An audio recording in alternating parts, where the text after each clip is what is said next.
The bodies are buried in the first round. Check. We move on to round two. Yep. With some more important teams that are more relevant under than these scallywags that we have to let go. Sounds good to me. Yeah. Sounds good. Sounds good. Good evening. Good evening. Good evening. Good evening. Good evening. Good evening. Good evening. Good evening. Wow. Round one gone. Here come round two.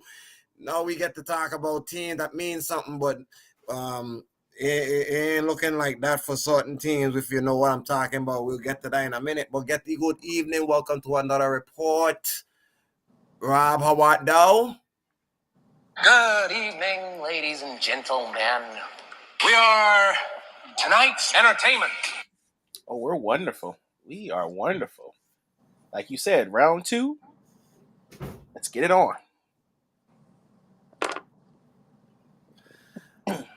I'm not even going to ask you, Lone Wolf, how are you doing? Let's get it on. Well, now for starters.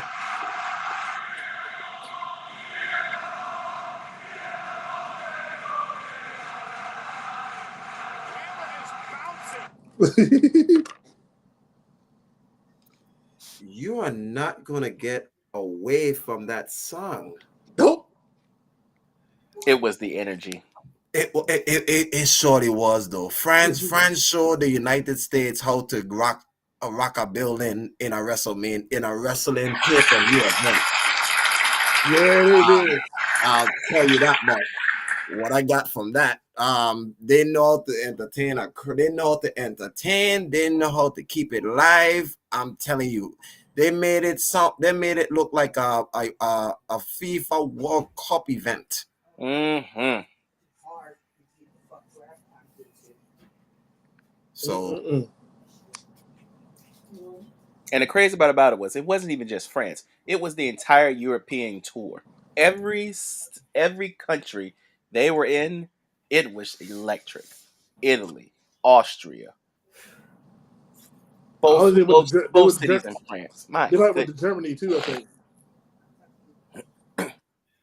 Man, gorgeous. Man, look, like I said, it made the United States look bad. Like every single city that Raw and SmackDown to go down every weekend, you hear the crowd and you compare that to France. Well, you know what? I don't think all of United States like that, but I think now what it does, it makes the US appreciate what we've have throughout the year. Because we have WWE throughout the year.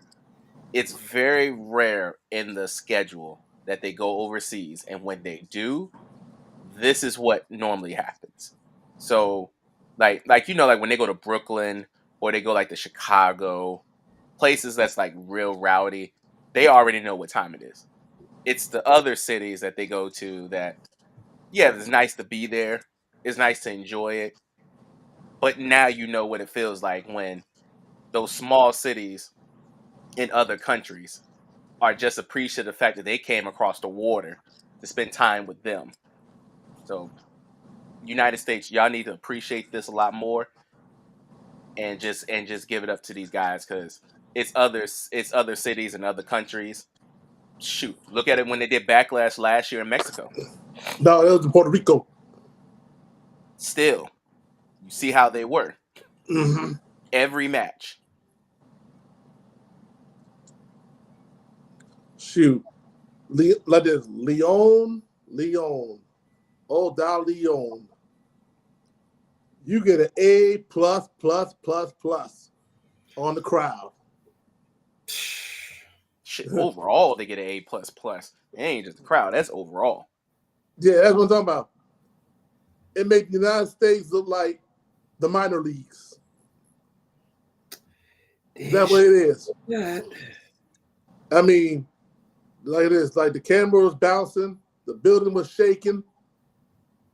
Ears were definite. Yeah, Michael Cole can't like it's bad enough even Michael Cole can't hear himself, and he had on the headphones.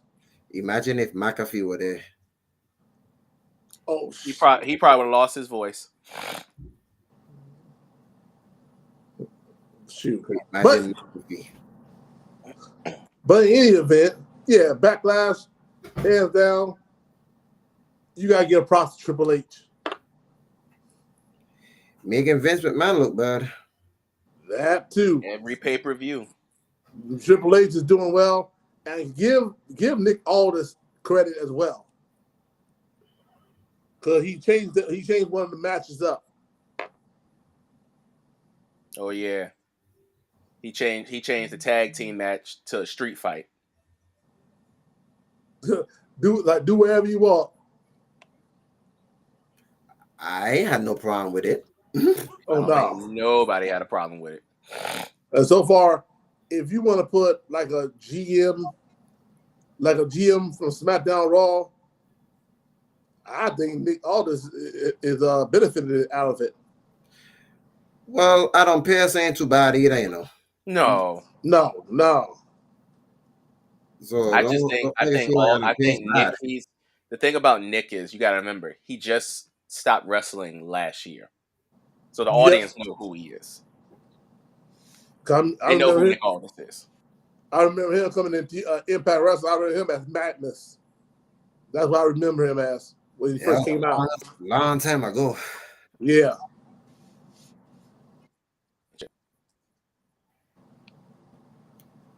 That too. Yep. He wrestled Cody. Oh, sorry, my bad. But yeah, I know, right? But yeah, I like I said, we've always give shout outs to Triple H because we know that every product he's put out so far, he has not missed. Oh no, he hit on everything. He hit on every one of them. Making, like I said, making Vince McMahon look like who in the world was he as an owner or a CEO or whatever like that. So I give credit where credit's due. I always thought Triple H would do a good job, and I was just waiting for Vince McMahon to leave. Exactly. Oh yeah, Triple H had it in him. The problem is the guy by the name of Vincent Kenny McMahon wouldn't let go. Well, he ain't no to let go now. He wouldn't let go. He's done. He has no more affiliation with WWE anymore. No, I know he resigned from the board too. No, that was a few months back. No, not just that. He gave up his last share that he had. So yeah, he can retire, enjoy his grandkids. So he'll be okay. He ain't hurt for no money. Wow. Let's talk about these NBA playoffs, shall we? Mm-hmm. Let's talk about the one that is on my mind, and it's literally been brewing, and I want to get right to it. We thought Denver was going to be the team to beat in the Western Conference until there was this man by the name of whatever you want to call him, Baby Jordan, Baby Kobe, whatever you want to call him, came on the scene after they got swept last year by this team. And this man by the name of Ant-Man said, hold the presses. And so far in this playoffs, you can give an argument that he has been the best player in this playoffs.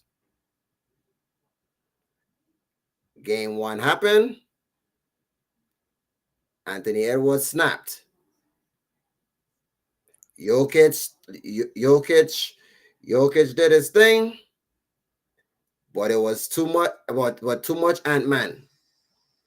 Overall, Minnesota shut down Denver, and now we have a question mark compromise Murray, and a very confident Minnesota team going into a game 2 tonight that they must have.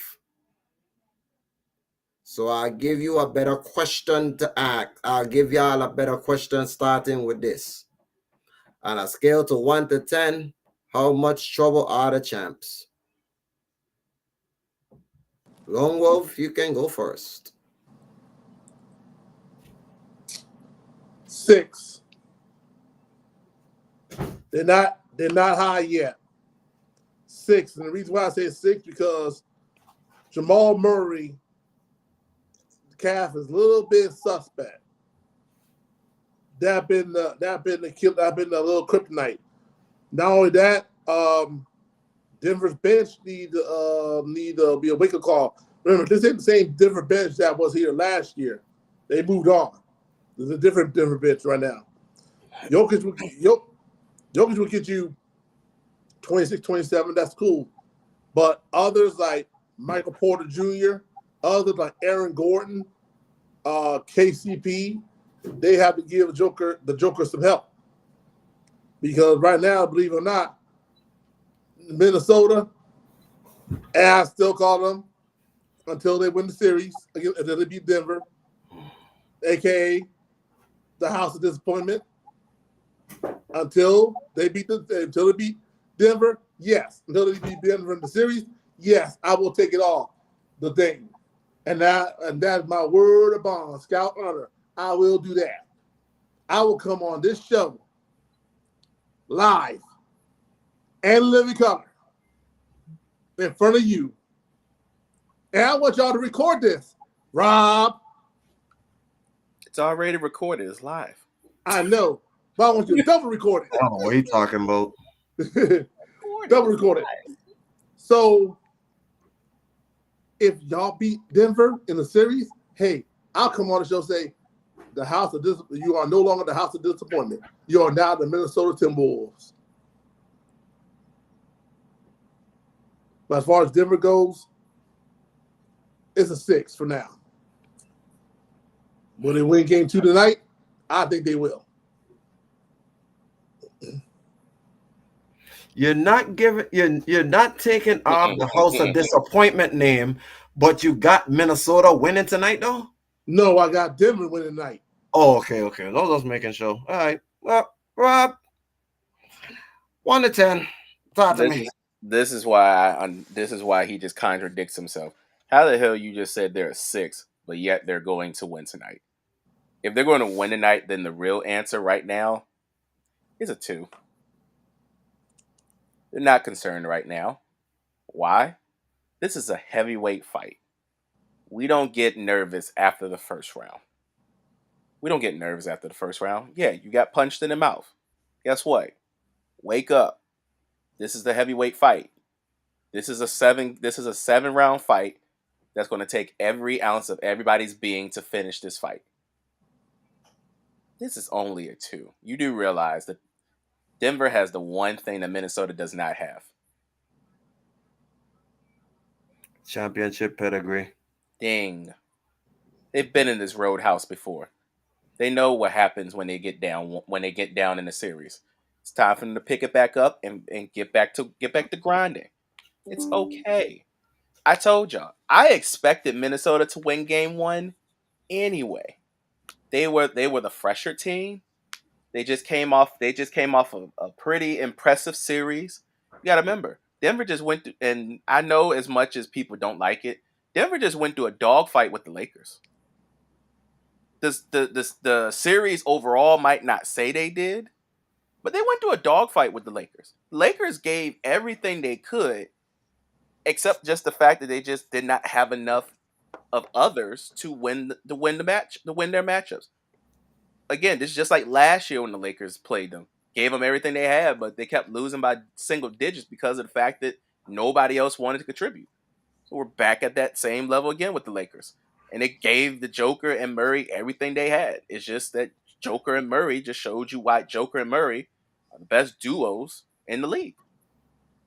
Now here come this resurging Minnesota team who I expected, like I said, after a week off, I expected y'all to win the first matchup. Not surprising for me. The surprise will be if you could knock them off twice. That's to be the surprise. Now, I would not expect that. I expected this to be a split. So, yes, I'm with you, Lone Wolf. I expect Denver to come in and smack them in the mouth tonight because they know they cannot go to Minnesota down 2-0. So, my worry for them right now is a 2.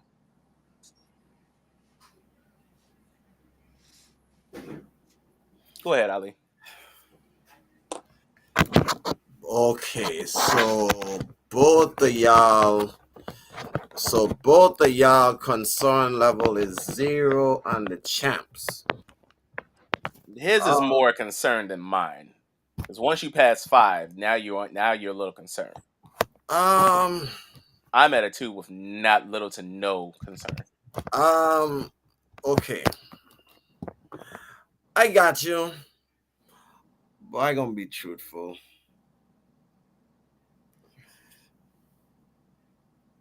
I got 7.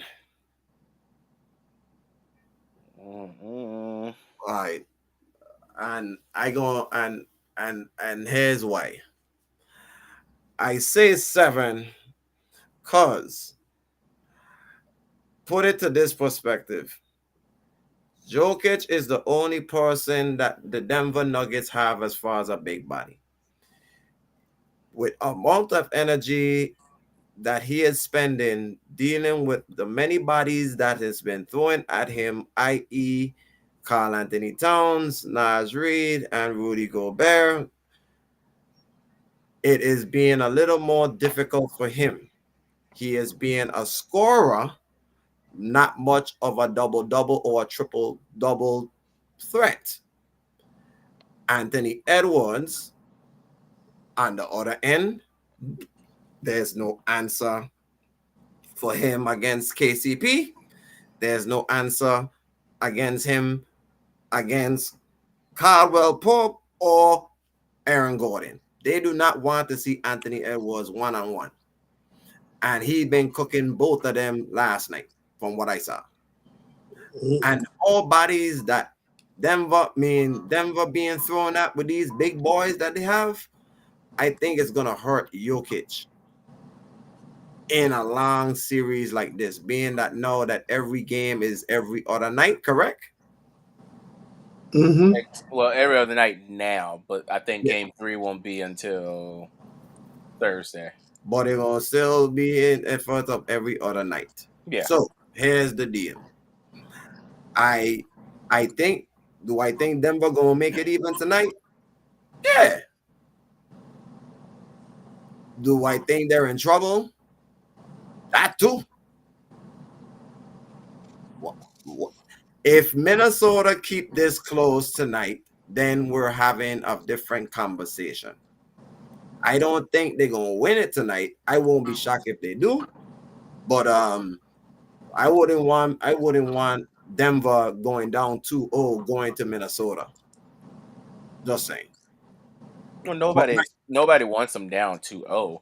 My thing is, styles make fights. And here's the thing. If you show your hand a little too early, a team like Denver can adjust. And that's the thing that worries me about Minnesota. Did you show your hand too early in Game 1? Because if that's how they're going to continue playing throughout the series, if there's any coach that I can get down that can make a game like a day or two adjustment, it's Mike Malone. So that's why I said I'm at a 2 because I have to see what Finch can throw another monkey wrench out on Mike Malone's off Denver team. Now, if he throws another monkey wrench out of him and gets it, and like you said, gets it to a 2-0 going back to Minnesota, Yeah, all right. Then I'll be like, all right, now we're getting ready to get like at a 7 or 8. Then I might have to press the button. But I'm not pressing. I'm gonna save. I'm gonna look at the button, but I'm just gonna disregard it for tonight because I got a funny feeling Mike Malone is gonna come in with something different, and it's gonna throw Minnesota off guard to the point where they're gonna be confused, and that's when the experience come in. So you're not changing your pick. You're still gonna stick with Denver. Well, I'll stick with Denver to win tonight, but you know who I have to win the series. Okay. Nothing changes about who I think wins the series. I just think it's going to be an adjustment. It's going to be an adjustment series, and whoever makes the best adjustments at the right time is going to win the series. All right. Lone Wolf, you still sticking 10 toes down with your pick? Denver, yeah. All right.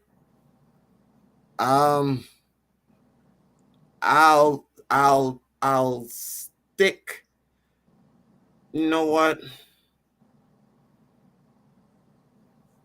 I'm gonna be the lone wolf on this one. I think I'm gonna go over to Ant-Man and Company and give it to me in 7 games. No. That means we're both on the same squad. You just thinking they're going to win tonight. Yeah, I think they'll win tonight. Oh, okay, all right. So you're the lone wolf just for the win for tonight. Yeah, you're not the lone wolf when it comes to the overall. Nah. I'm still sticking with them in 7 games. Okay, all right. I'm good with that. Yeah, I'm going nowhere. Now, you be the lone wolf for tonight. Yeah.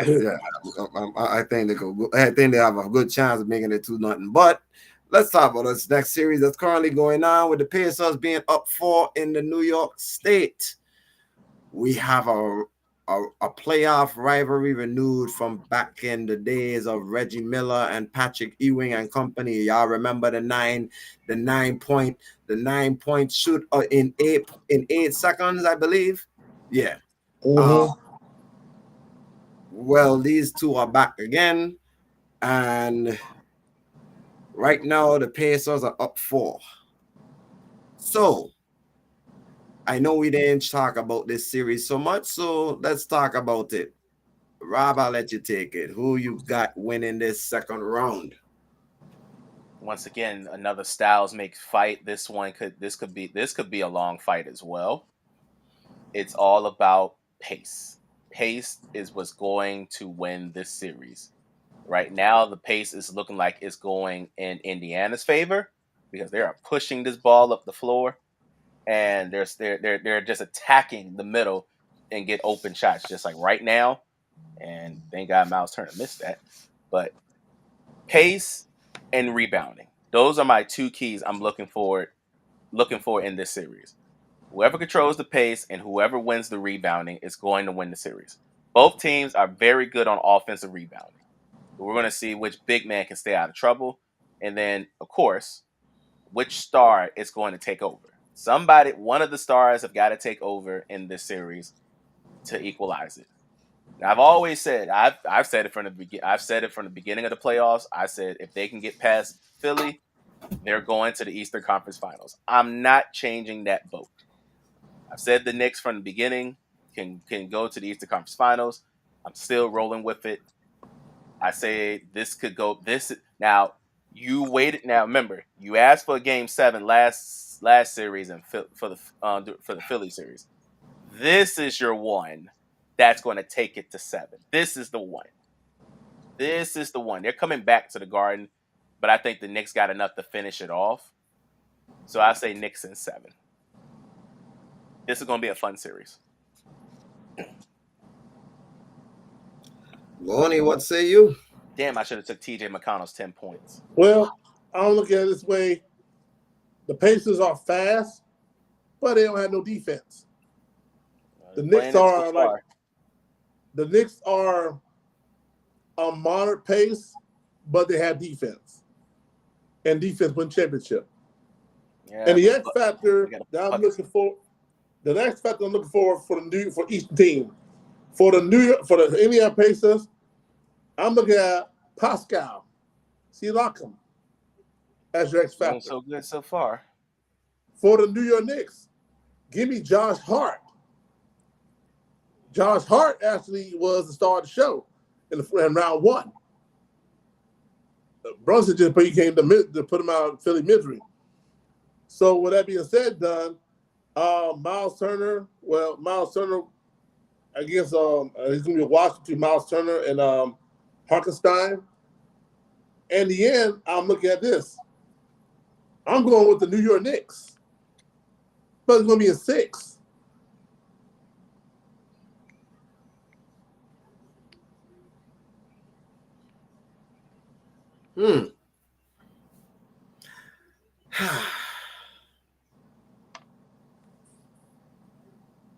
Oh, y'all win our minds, huh? You're the last one. If the Knicks can control the pace to avoid them having to play 7 guys for a whole lot of minutes, give me the Knicks in 6. But if they let Halliburton them run up and down their court, it's going to be the Pacers in 7. Which is what they're doing now, because right now there's 15 seconds and they're down by 6. Pacers got the ball to get ready to end the half. You see what I mean? I agree. I told you, pace. Oh, and by the way, make that down by 9. Halliburton just hit a 3. Like I said. But it was no good. Oh!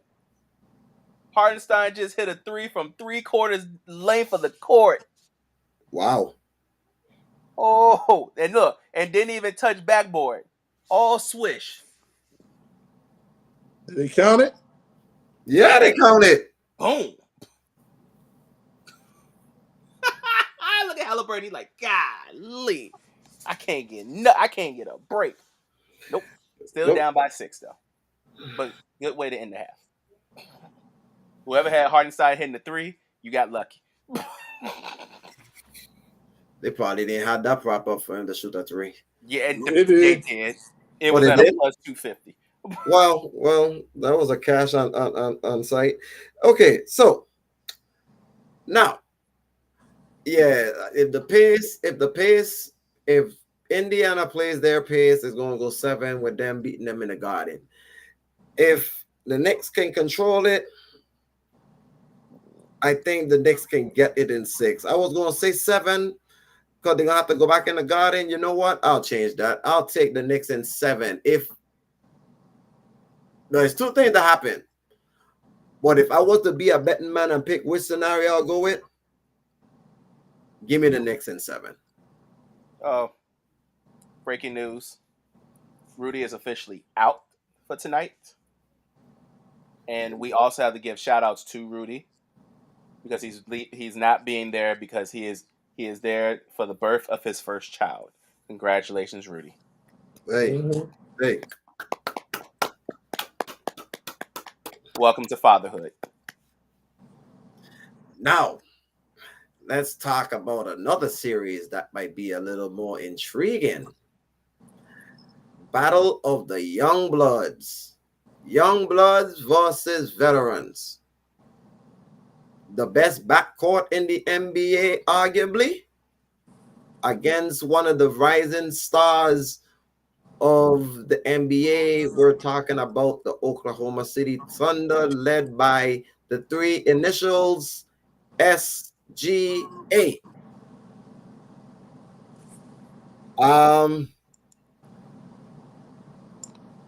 This is going to be an exciting series. I don't know how this is going to go, but I have an idea of who I will go with. Well, Wolf, what say you in the series? What you think will come down to who you got? This going to come out to who is going to step up at the right time. And it also going to come down to which bench is going to be outscoring the other bench.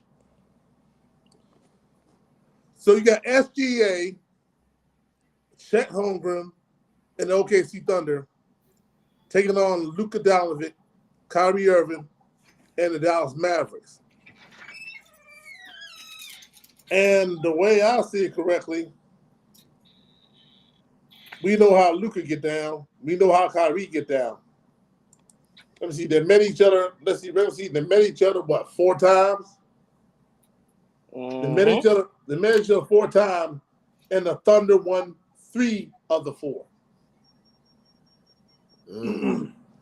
If I was y'all, I'll take the over in some games, particularly when the Mavericks are at home. Matter of fact, game 2, put it away. Game 2 and beyond, take the over. Game 1, you can relax and take the under. But in the end, Luka, if you want to go to the next level, this is the team you got to beat, and you got to steal at OKC. Here's your chance. Mavs 6.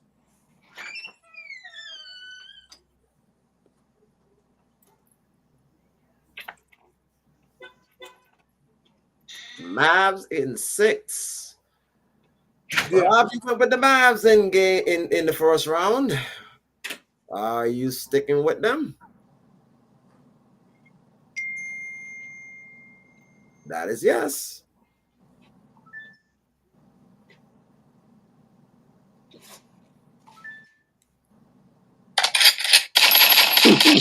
Right. Okay. That was just my phone going off. Y'all really think that I'm going to go with the Mavericks for an upset against OKC? After I've been raving about them all year long? After I've said this is going to be the year that SGA makes the leap and becomes into superstar status? Y'all, what? I've only, and mind you, I didn't even pick Dallas to win the first round. I picked the Clippers. And I was wrong about that. But what I did say was, if this was the time that Luka wants to be called this superstar, this is the time I told you I put the most pressure on him. So superstar needs to be continuing being a superstar in this series. Because guess what? You're meeting a soon to be superstar that's on the rise, who I think should be the MVP. Hell with that. He is a superstar to me. I agree to that. I said soon to be because right now, because this is why I'm saying this. This is the stage to put yourself as the superstar. You can do this in the regular season, but you get your superstar name and fame in the playoffs. That is true. So hold off on that just for right now. Is he a star? Yes. But can he get to the superstar status? He can. But he's got to continuing beating superstars. And this is another one of them that he's got to go against. Slow Mo does not play about the playoffs. That's why SGA, I love him more because he's basically the faster version of Luka. He's the faster version. He can pass like Luka, rebound like Luka, score almost just, or if not better than Luka. Remember, this was the number 2 scorer in the league, right behind Luka. Had the most 30 plus games in the league. So if I'm looking for somebody that can take over, like truly take over a game, these two can do it.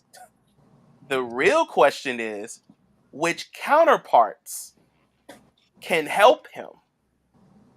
And if you're asking that particular question, I've seen more of the OKC counterparts take over and give him help more than I've seen Dallas's counterparts help Luka just this year. We've seen what happened when Jalen Williams go off. We've seen what happens when even when SGA is not there. Guess who takes over? Forgot about Josh Giddey. Because when SGA was out, Josh Giddey was averaging 20 points. 8 rebounds, and 9 assists. Hell, one game, I think, what was it? Out of the 5 games he was out, was it 2 of them he had a triple-double? Don't forget about Chet Holmgren. You can't leave him out. You don't think why he wasn't number one overall pick? He was number 1 for a reason. Guy is good. This team is very young. But just like Beyonce said, they may be young, but they ready.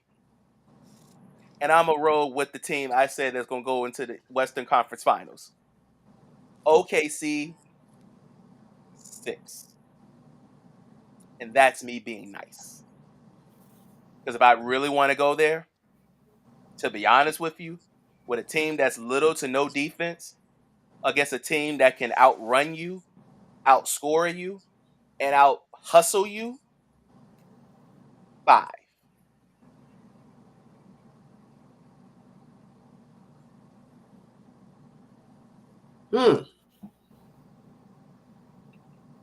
What you got? Who, me? He said Dallas in 6. I said Dallas in 6. Where am you?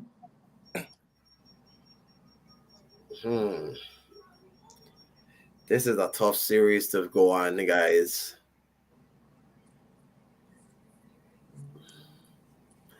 We have one guy that he needs to move on in the playoffs to prove himself to be in the top 10 like Luka is against the young and upcoming team with SGA trying to prove a point too. Something got to give. And one thing that y'all didn't really mention and we need to kind of go ahead and give some love to is Jalen Williams. I said it. Light skin or dark skin? He did. Both. But really dark skin. Dark skin. Really dark skin, because that's the one that's been giving people hell. He is a second score. He is a second scorer for that team, and he is looking like a valuable option. He averaged over 20 points a game. Thank you. And he plays defense. He does. That too. He's really scrappy. Now, SGA, Chet, and Jalen against Kyrie, Luka, and question mark. That part. The question mark, it worries me because the one that I expected to kind of be that next option would have been Tim Hardaway Jr., but he's not doing anything. PJ Washington is inconsistent, and even though they got size, they don't score enough. And the fact that OKC has size and speed, and they have an ability to be able to shut down or at least contain the backcourt because they got two wing defenders in Mr. Dort and Mr. Williams. So because of that, I'm going to have to kind of go with Bob with this one. And I'm going with the Oklahoma City Thunder. They're going to shock the Dallas Mavericks. And they're going to move on to the Western Conference Finals. I'll give them. Luka can get 2. But OKC will get 4. He said OKC in 6. 2 plus 4 makes 6. I don't think it'll go 7. I don't think it'll go 7, but I think they can go 5-6. Now, we got one more series. Yes. Oh, hi. Praise the Lord. Oh, praise the Lord. Praise the Lord. So, we're going to go quick rundown for you on every series, and you give me your prediction. Ready? The Knicks and the Pacers. What do you got? Knicks. Orange and blue skies. Yeah. No number? Orange and blue skies. The end. I need a number. Orange and blue. No, baby.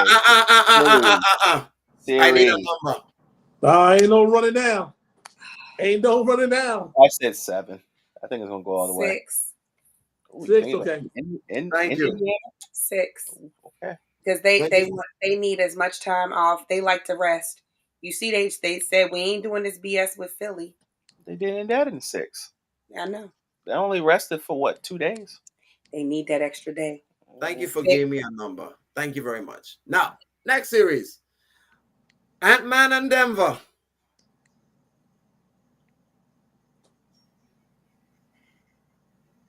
Yes, you have to answer that one. This is their second game, though, right? Yeah. Don't matter. Don't matter. I think they're going to be split today with the absence of Rudy. Shout out to him in the birth of his new baby. I think this will go the distance. It'll go 7, but Minnesota will take it.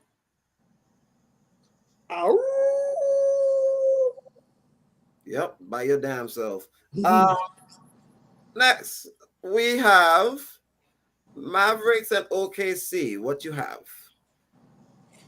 I'm going to go with OKC in 6. That was me being nice. I said if I really wanted to, I'd have said OKC in 5. I wanted to say OKC in 5, but I said 6 being. All right. I was being conservative. All right. Yeah. So was I. Okay. So we here. Mm-hmm. Okay. I think it's going to be OKC really in 5, but we didn't want to say. That's the thing. We've seen so much of OKC this year that we know that they can dominate their matchup with the Mavs. Right. We just didn't want to gentleman sweep them. So. But okay. Once again. I said it. They go in. I say they'll go 6. I think I gonna give Luka them 2 games out of respect. But the next series. Before we even talk about this next series, Rob, sir. now you have to go on live now and go ahead and explain your magic loss. Oh. What are you folks? First of all, hold on. Let me get to you. Whoa. No. You ain't the second way. Hey, I already had my moment. Sir. I already had my moment. No. This on you. Sir. Why is that? Keep me out. This sideline. Sir. No. Sir. You see I'm being nice and calling you sir. Sir. Let's get one thing straight, and one straight only. This is my time. Stay down there. Mm-mm. That's what I say. You get and you let me. That's why I said let me go before you go. No. I don't need all that. Trying to bring that thunder heat. What's wrong with you, man? Because first of all, you have no idea what basketball is. So get out the screen. Thank you very much. You barely picked it because somebody else over there decided to go with Spider-Man, and he was the one that know more about it than you. So no, I picked the Cavs in 7. I said, did you not hear me just say he knew more about it than you? You followed his lead. So stay down there and get out of there. Thank you very much. Now, to the respectful one that actually know what he was talking about. See, I was quiet the whole time, so I want you to speak. Thank you. Exactly. Now, I give credit to the credit is due. Because I've said it with all the series, I needed the stars to show up. And I knew that Donovan Mitchell will be the one to always show up. He's just like the Lord. You may not call him when you want him, but he's right there on time. And he's always on time. No matter how you look at it, that's exactly what it was. He was on time. Every game you needed him, he was on time. Now, everybody else, on the other hand, I was struggling with them a little bit because I was like, all right, Darius Garland, you ain't showed up yet in the series. I mean, at least Jared Allen showed up at least twice before he got hurt. And Mobley, he just showed up one time, and that was the one time they needed. But I would say Sunday, everybody showed up. Everybody played well. It was a little rough at first because I thought that they were about to give it away because they were down as much as 18. But shout out to Careless LeVert. He showed up in a big way off the bench. Shout out to Darius Garland for showing up when it was needed, even though he ruined Ali's 40-point from Mr. Spider-Man. I'm still proud of him, though. Oh no, I'm still proud of him too. I'm still proud of Darius Garland. It's about time he showed up in the series where it mattered the most. I think they did well. First of all, and to be honest with you, I am very, very, very ecstatic and very proud of the Orlando Magic because there's only one person out of this bunch that said Orlando was going to be the sleeper team and shock people and knock them and put them in the playoffs. It was only one. That is right. Very beginning. Everybody asked who was that sleeper team. I said Orlando. I said that Ben Carroll with the time that he had in the Olympics is going to pay off. And I think this group is going to be a group that's going to surprise people and even be top 5 in the East. And guess what number they were this year? 5. All right then. So down there, stay quiet. When you learn more about this game called basketball and know these players and know how to say their names right, you can all you want. But until you know their names and figure out how this game work, in the words of the great man on Martin, silence. Silence. Now back to my respect. My respect for Cleveland has always been there. We all agree. I said they're going to be top 4 this year. As long as they find that number 2. Garland's supposed to be the number 2. But to be honest with you, he ain't really the number 2. He's more of a 3. They need another wing to be his 2. Because if they don't, Donovan's going to do this. And this is their best player they've had since Kyrie. And this is the first time they've made the playoffs without LeBron in 30 years. So he's already accomplished something that hasn't been done in a long time. But like I said before, no matter what happens, whoever wins this series, they have an ass whooping waiting for them in the wait. So you can be happy about the fact that what did I tell you? What did I tell you? I told you about the cat. But I also told you an ass whooping is awaiting for either one of these teams that's going up to the state of Boston, Massachusetts. No matter what happens, an ass whooping is awaiting. I'm just glad that they got the star to try to make it close enough to be respectable. And that's Cleveland. So congratulations for winning the series. First time doing it without a LeBron in 30 years. It's a great moment. I love the fact that they did the yeet, even though they were off beat. But I give shout out to Orlando. The future is bright. You guys got a lot of pieces that you guys can do. Ben Carroll is going to be the future of that team. Hopefully, y'all can keep him and build a team around him. Because if not, he's going to be out the door faster than in a hurry. Don't matter if you got the state and no state taxes or not. It's all about winning at the end of the day. So go find him some more help. Continue to build this roster, and I'll see you guys next year in the playoffs.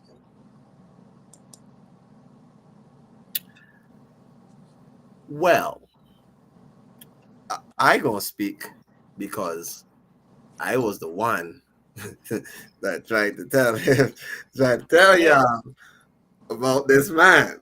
You understand? I look, see. When I tried to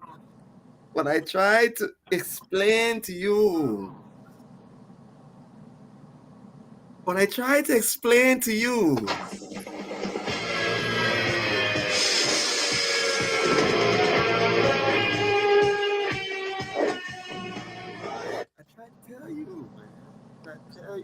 this is the man that I want to see in the playoffs. When he come in the playoffs, go ahead and do what he needs to do. Now, Spider-Man, I love you, but not this next round.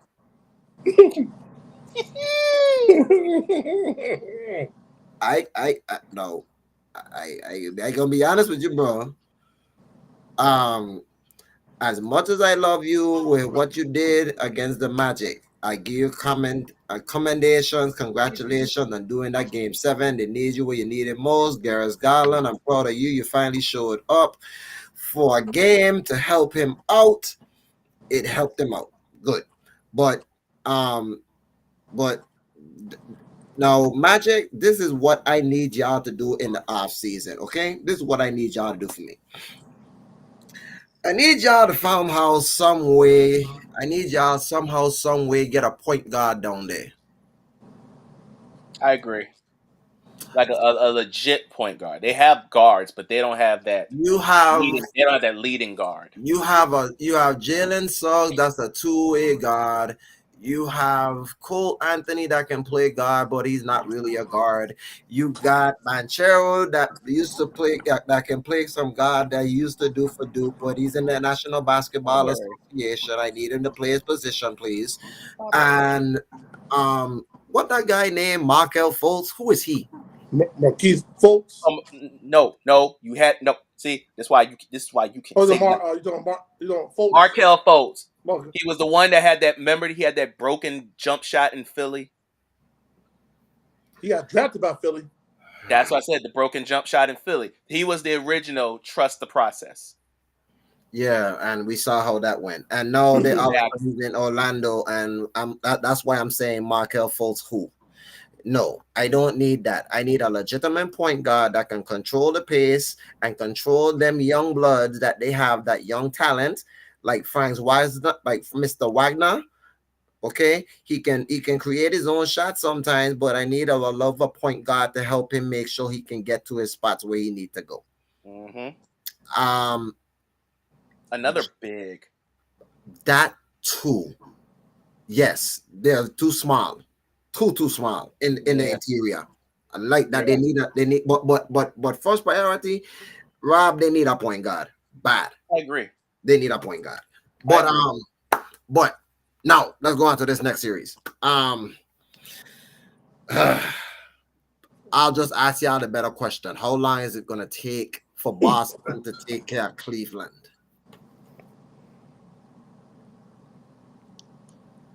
1, 2, 3, 4, 5.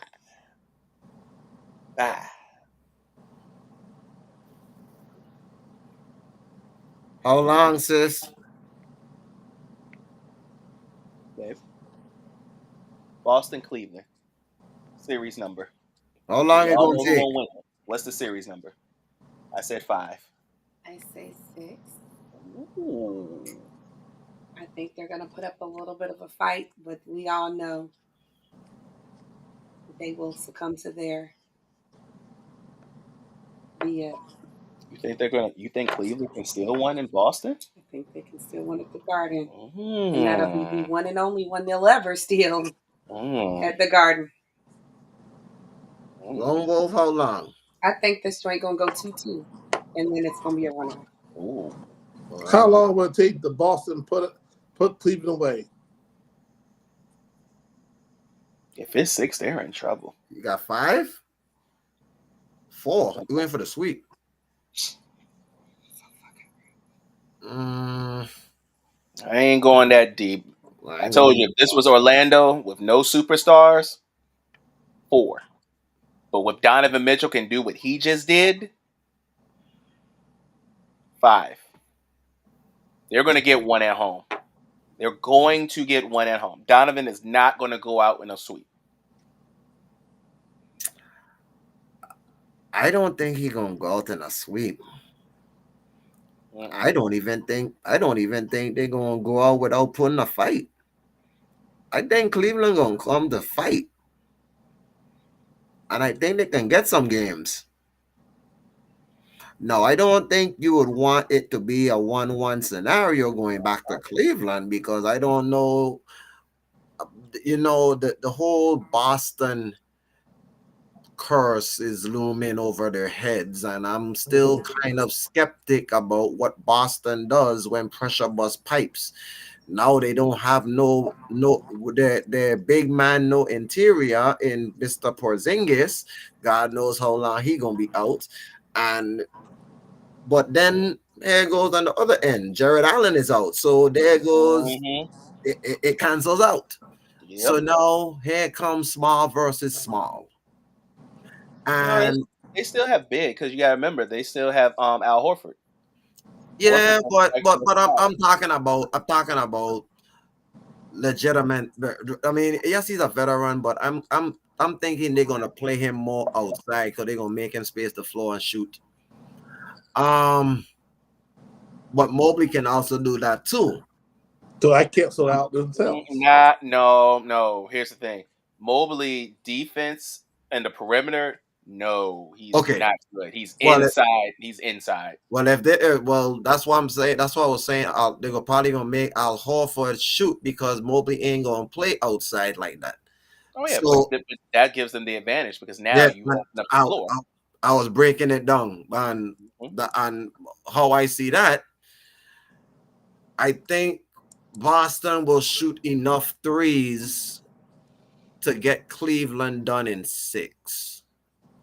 Okay. Because I think Donovan Mitchell, if you don't know, Donovan Mitchell plays well against Boston. Oh, no question.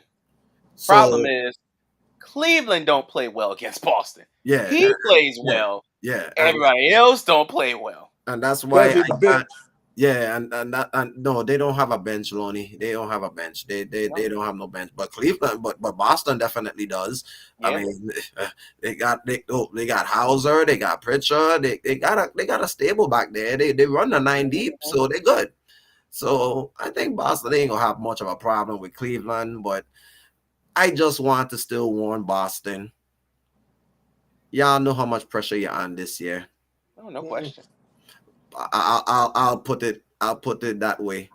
The whole world is watching y'all and waiting for the fall. Show them. You want to know why I also said 5?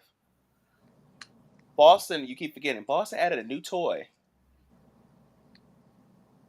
to the Atlanta Misfits. You forgot about Drew Holiday. I didn't forget about him. No, we haven't.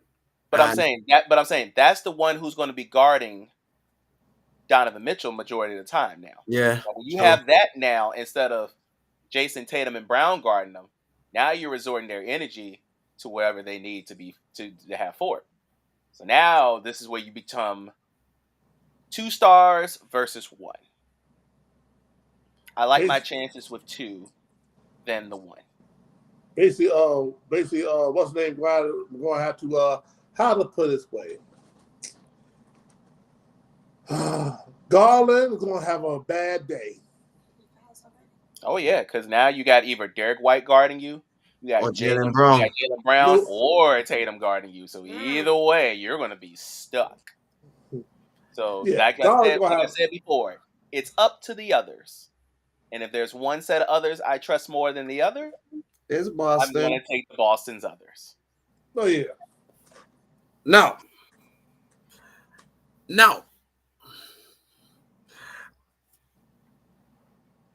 I posed a question today in the group, and I want to give y'all your answer. Who has been the most impressive or the MVP of this playoffs? Okay, let me see this again. Hold on. Let me see it again.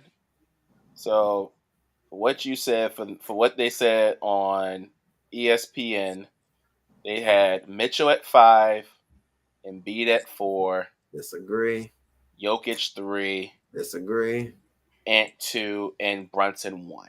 Disagree. Okay, so as far as 1 and 2, to be honest with you, they're close.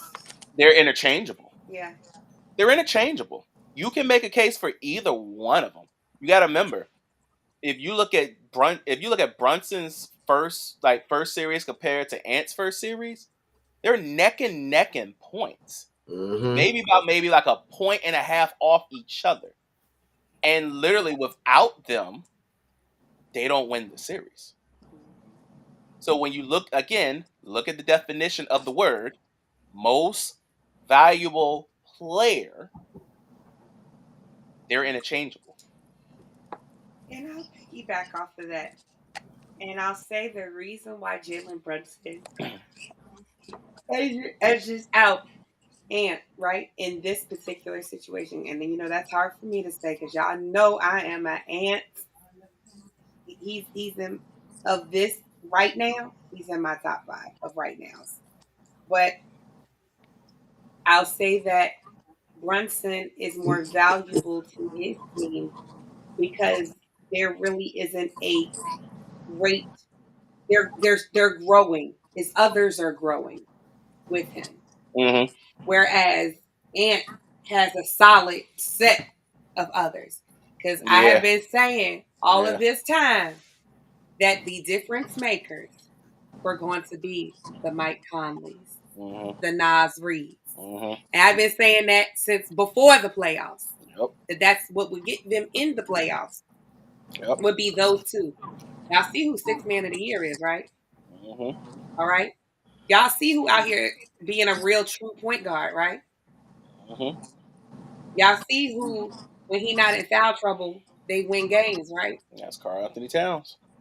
So I will say this. And don't take this, just I'm using it as lightly like categorizing, but generalization, and just flow with me for 2 seconds. Ant-Man is comparable to Caitlin Clark, where he makes people around him look good. The only difference with Ant and Caitlin Clark is Ant has it. Okay? Ant has it. He is gifted. We've had this discussion about players that are good, that are talented, and players that are gifted. Not to take anything from Caitlin Clark. She's gifted as well. But Ant is gifted on another level. He has the grittiness.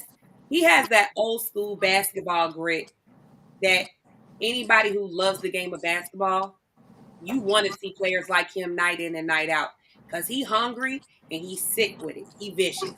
He coming every day like a pit bull, ready for dinner. So that's kind of my scenario. But he makes everybody around him look good. But then he's a great player himself, and in over the years, he's done nothing but gotten better. Okay. So here's my thing with the list. I'm not mad with anybody they got on the list. Actually, I actually don't even mind the order of the list. Because Donovan deserves to be 5 because he literally just came up on this playoff scene just now. Mm-hmm. Like, literally, game 6 and 7 is the reason why he's number 5. Let's just call it what it is. Game 6 and 7, he averaged, he had a total of 89 points in 2 games. That's why you're number 5. You're not in front of Embiid because you got to look at the situation that Embiid was in. Embiid is dealing with Bell's palsy. Embiid is dealing with a messed up knee, and he even showed, even while with all that, he still averages 32 points and 10 rebounds in a series.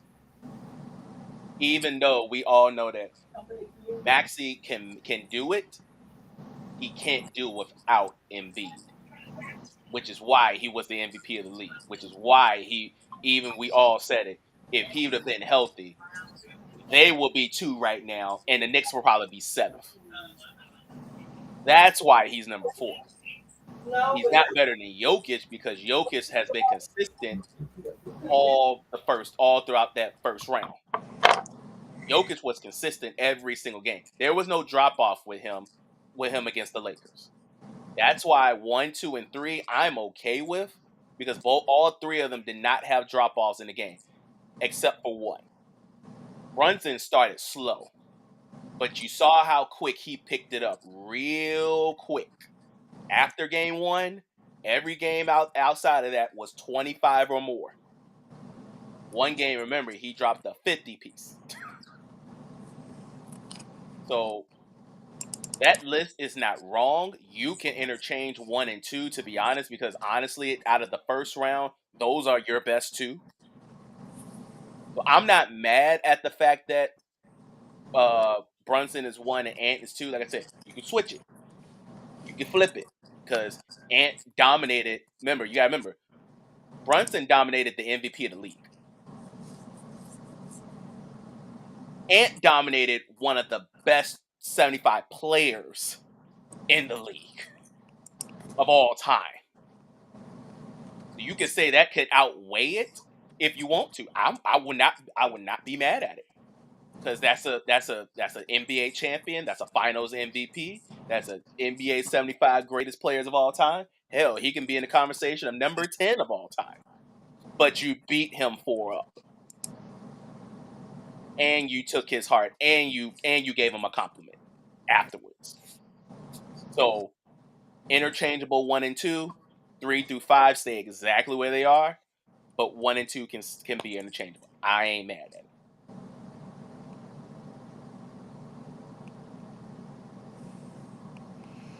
Okay. Well, what say you?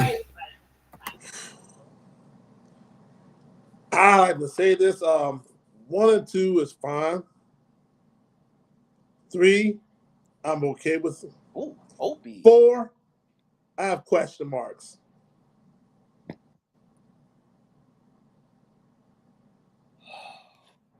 Yeah, have question marks, and not because it's health. It helps fine, so I'm not worried about that part. I'm not worried about number 5. If you want to reverse it, 5 and 4, that can be reversed. No.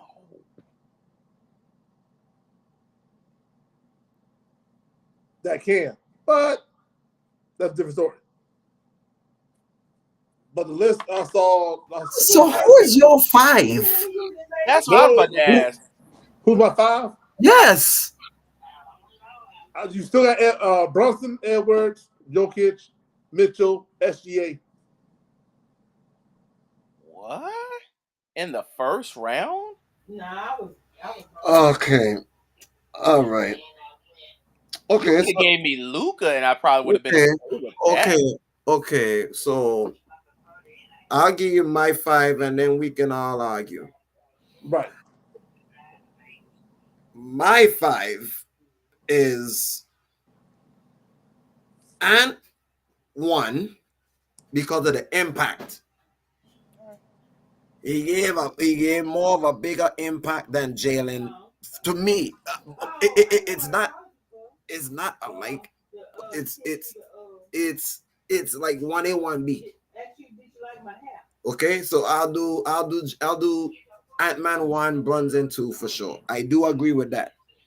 Right.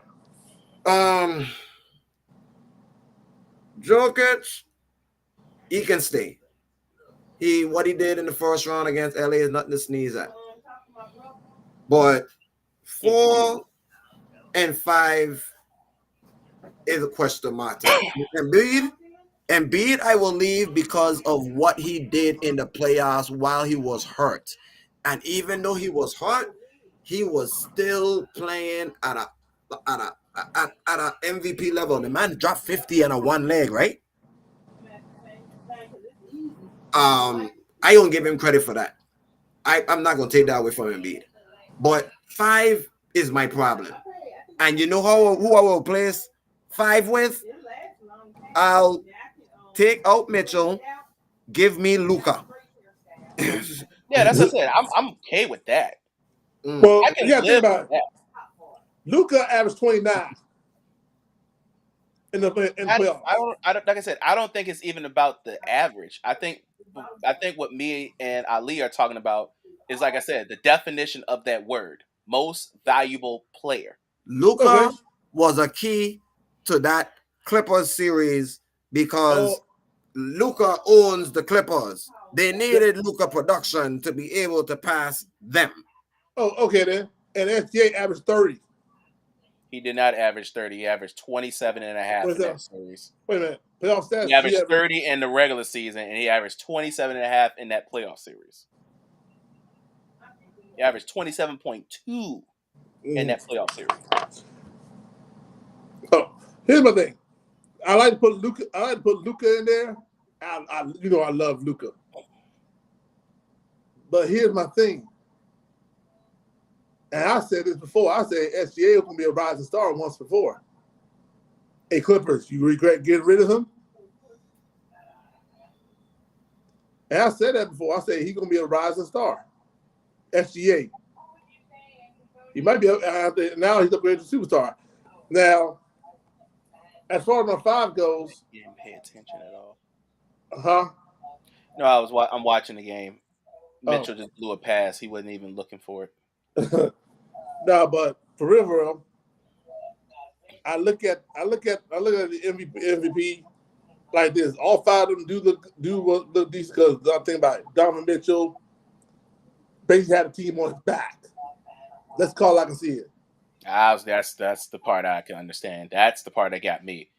If you literally take Donovan Mitchell out that Cleveland series, Cleveland does not win at all.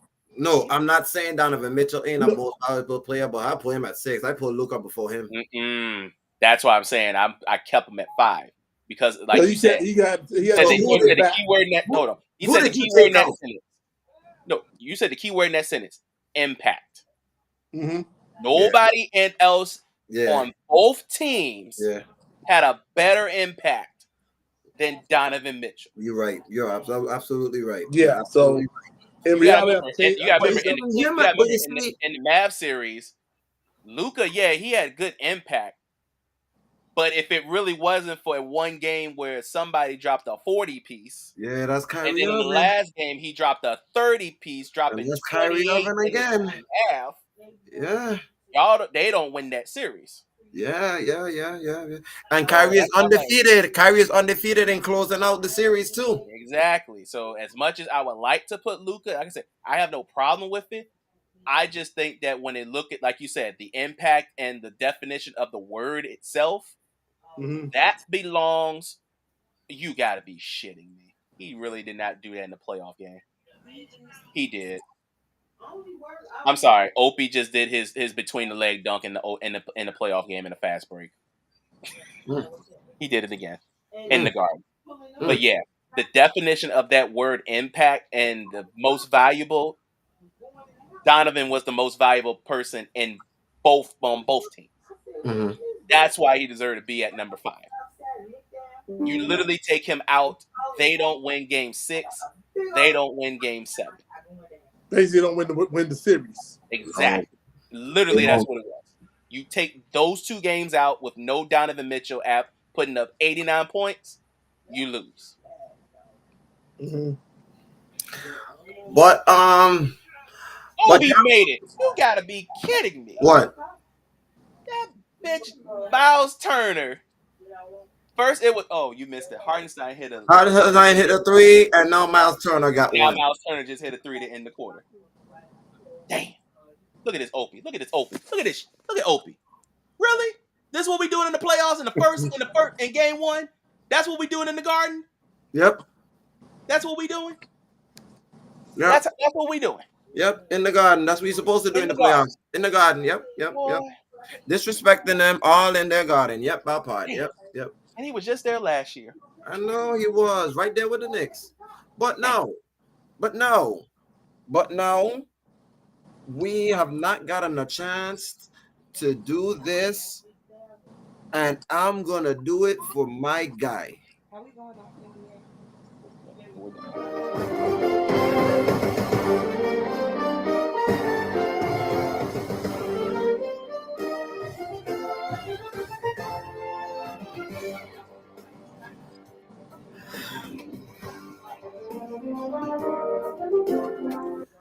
It's been a while that we have not gotten a chance for Lone Wolf. We got round 2 of the NHL. You just got rid of some bodies. So let's go ahead and turn it over to you. Give us the round 2 slate. What we got? How we looking? Well, one game's already playing right now, and it's Boston and Florida, a rematch from last year, from the first round. And right now it's nothing. Second period. So the question is, who's going to be the impact player and who's going to win the series? Are you asking that question? Yep. Oh, thanks. I've been with you for a while, and I've got to watch hockey a little more, and I've yet to see the most important players on both sides. So let me go ahead and discuss one of them. And Rob might agree to me with this one. Mr. Vanderjagt for the Florida Panthers. He was an impact in the last series, and he will need to do that again against a very good Boston team that is led by this guy that I anticipate to play a very huge role in this series, which he did the last series. Give me the guy that they call after an Italian dish. Give me pasta. Yep, Mr. Pasternak, that guy, him. He was very good last series. I think Pasta needs to be just impactful as he was the last series. Do I think Boston can get revenge against Florida?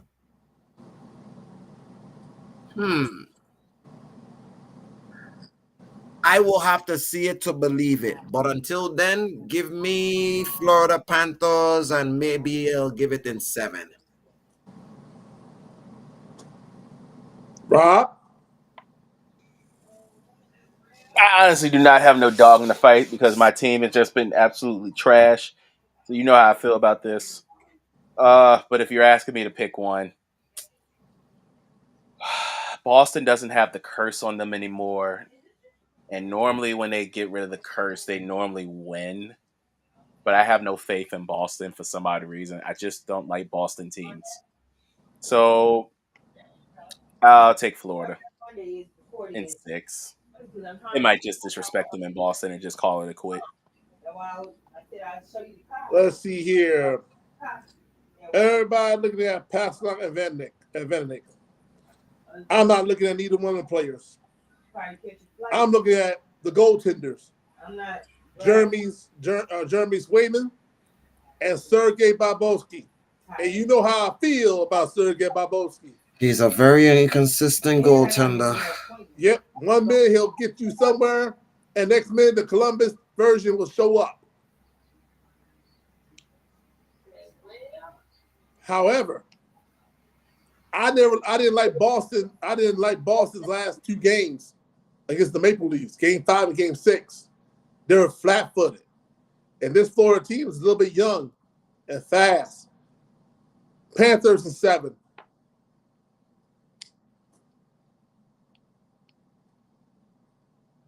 Next up, I'm still in the East. We have the Rangers and the Hurricanes. The Rangers up 1-0. So the question is, 2, will the Hurricanes respond, and who will win the series? Aggression. Who be the impact player? Will the Hurricane respond, and who will win the series? Mika Zibanejad, please step forward. He is the primary reason why that the Rangers is still standing with the only team who has won the President's Cup and looking like they want to make a deep run at breaking the curse. However, they are not playing against a team that is no joke, which is Carolina, and I like them a lot. But something tells me that this is a different New York Ranger team, and I think it'll take New York 6 games to finish Carolina, and they can move on to the Eastern Conference Finals. Rob? Well, once again, I have no dog in this fight, especially with the team that is actually we're talking about. I have no love for the Rangers. None. Did they win? Yeah, they won. That game was. They was. Yeah. You know, I have no love for the Rangers. How many points was it? It was 7. Like I said, that 5.5 that was obliterated. Yeah, I have no dog in this fight. Once again, I don't like Carolina, and I really don't like the Rangers. As a devil, I would never like the Rangers or the Islanders, ever. But with that being said, I have somebody that is from the area. and she likes almost everything New York except for a couple of things. But with that being said, ironically, James Dolan's team he might have both teams that can make conference finals at the same time. God, that's scary. That's scary to think about it. The Knicks and the Rangers in the Eastern Conference Finals, they are both respected sports. Diabolical.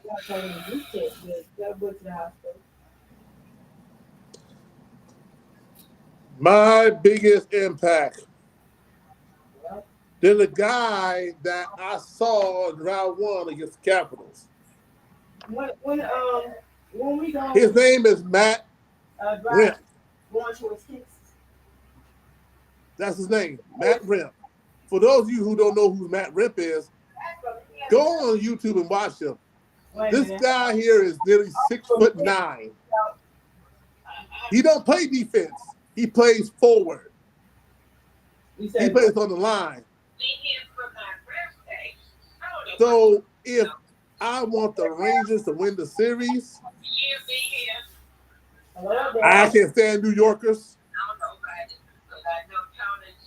I think the Rangers can win the series, but it's going to 7. Carolina's not going down without a fight. But anyway, next up, we're heading to the west side. Jamie Benn, and the Dallas Stars against Kel Markar and the Colorado Avalanche. Who will be the impact and who will win the series? Oh, by the way, the Panthers score is 1-0. Yeah. That Monday is. Is it Matthew Tkachuk? Memorial Day. Let me check. Oh no! Yeah, I'll be on the 3rd. Yep. But anyway, who will win? Well, I'll check on it. While it's getting loaded up. Who will be the impact player? And who will win the series? Yeah, Matthew Tkachuk. Yep. I said he was one of them. What? Colorado and who? Dallas. Ooh. Two top 10 offensive players, two top 10 offensive teams go to war. Colorado can score goals, and so can Dallas. So everybody's flying from here to Vegas. But you know what? I'm gonna stick with the guys that I like the most. Give me Colorado in 6. But you know, nah. Who got home ice? Dallas. Yeah, I'll stick with it. Colorado in 6. I want to say Jason Robinson against. I would say David Robinson against Mr. McKinnon. But you might probably say someone else. But I think Jason Robinson needs to make an impact in this series because he didn't really do much in the last one. I'm not worrying about McKinnon because I know what I'll get from McKinnon and Mr. Markar. Is that his name? Kel Markar. Yeah, Markar. Yeah. I'm not worried what I'll get from them. Is the others. So, but I think the others for Colorado might able to sting Dallas. But if Colorado end up going back to Dallas, then Dallas might take this in 7. But I'll take Colorado in 6. Rob? To be honest with you, these were my 2 favorite teams I used to watch growing up outside of New Jersey. I've always thought Colorado, they were just that misfit team that just needed to get it together. And Dallas, they were there. They just could never get over the hump. Now this is their time to do it, but the problem is they got to play against a former champ who still have their pieces. And they're pretty pissed off after what happened last year. Especially since they're not going to get their rematch against Vegas. So now they got to take it out on Dallas. Even with that, I still think that Colorado can find a way to figure it out. This is one of the last veteran teams that's out there, and everybody else is young. Normally, experience beats out the youth. So I'm going to stick by that theory. I'll go Colorado. Like I'm with Ali. If they take it back to Dallas in 7, they're screwed. They got to knock it out in Colorado with their building and that altitude. So with that, I'll take Colorado in 6. But if it hits 7, I'm going with Dallas.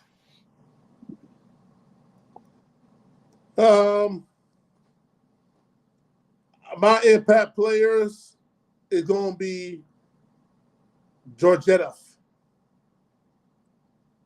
and Jake Oettinger, both goaltenders. 2 high-power offensive. The question is, who's going to make mistake? Dallas have not made it past. This is Dallas' first time in round 2 in a little while. But however, Colorado been at this song and dance before. I'll take the experience. Colorado, 6. And next one, we are headed to Canada, British Columbia, where the Vancouver Canucks take on Connor McDavid, Leon Draisaitl, and the Edmonton Oilers. Who will be the impact player and who will win the series? Let's break it down. I got this one very simple. Hey, look. Hey, you come in. Hey, 97. Hey, 97. He don't have to say who the impact player of this series is. We know who it is. It's you. You know what you trying to do. You want to be the goal like Gretzky? You know the assignment. Not to lose this series. If you're going to lose any series, wait till you win the Stanley Cup. That's the only series you lose. You ain't supposed to lose. They got rid of your coach for a reason. Because y'all ain't played no defense. All gas, no brakes. Y'all got a new coach in there that put some toughness in y'all grill. You want to prove it? Beat them. 6.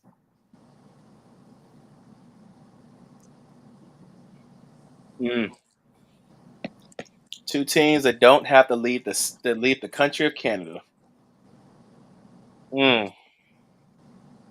Well, these two have been raving about Connor McDavid ever since I've been on the show.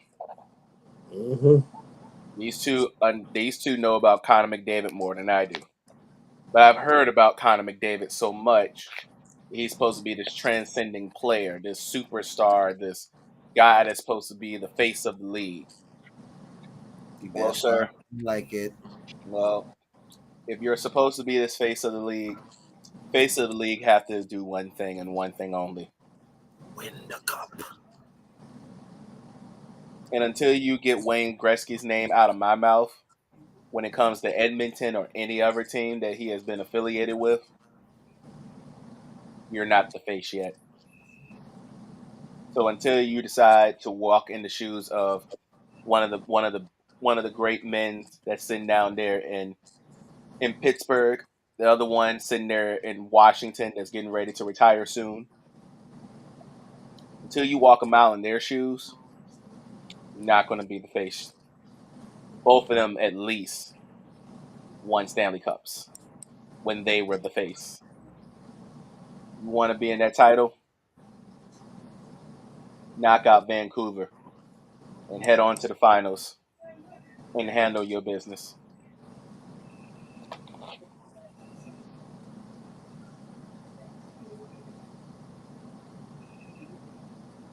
And what number?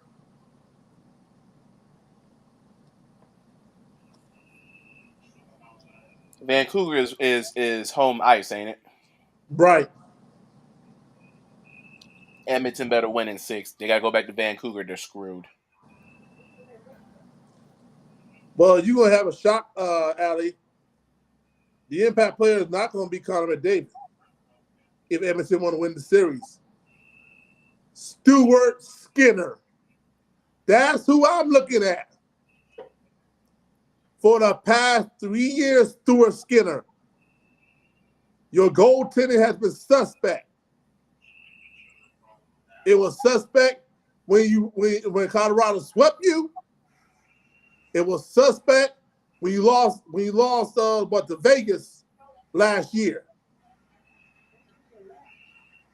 So Stewart, that goes for you too. Connor, you names them either. But Stuart Skinner, you wanted to help Connor McDavid become a rising star or superstar and win the cup? You keep the puck out of the net at all costs. I expect you to win in 6. You go back to Vancouver. The good news is you have a chance because Thacker D'Amico is not there yet. It's not there.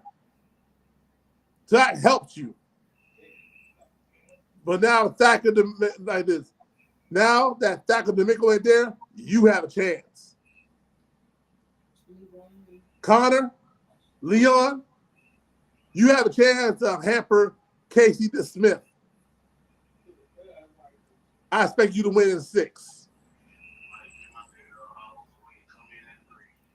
Oh, and the Bruins did score. The Bruins did respond 1 minute later. So it's 1-1 now. And David Pastrnak got a point. VIA assist. Okay. Ooh! Never mind. Ooh! Ooh! Ooh, that was a nasty dunk. So the way I see it, let me ask you this. For the NHL playoff is, out of the 8 teams that's still in there, which one will crack in round 2? Mean that word. How to put it away? Which one has more pressure in round 2? 2 teams, simple. 2 teams pressure wise. I think the Rangers still does because they got a President's Cup and they are trying to break the curse. They're trying to do something that hasn't been done in how many years? Over 40, 50 years? Out of last 10 years. Oh, 10 years. Okay. Oh, I thought it was longer than that. So they're trying to do something that hasn't been done in the last decade, which is win the President's Cup and also hoist the Stanley Cup. I think that is a one pressure team. The other one definitely is the Edmonton Oilers, only because of the expectation that is given by that young player by the name of Connor McDavid. Being that the Golden Knights are gone and there's a Stanley Cup empty waiting for someone's name to be on it, it's all for grabs. But those 2 teams, they definitely make sure they have to get it done in round 2. I don't think they're going to crack. I think they're going to get it done. But I think pressure-wise, those 2 are. Rob? Round 2, who got more pressure? I think Colorado has more pressure than anybody. I don't think they want the youth to outweigh the experience of what they have. I think that could win it, but also, like I said, the youth can surprise people.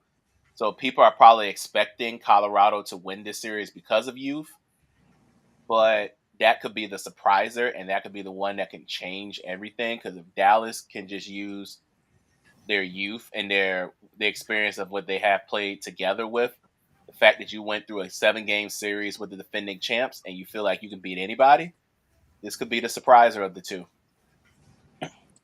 So I'll put Colorado on the hot seat. My team that I'll put on the hot seat, and y'all might be shocked. The Boston Bruins.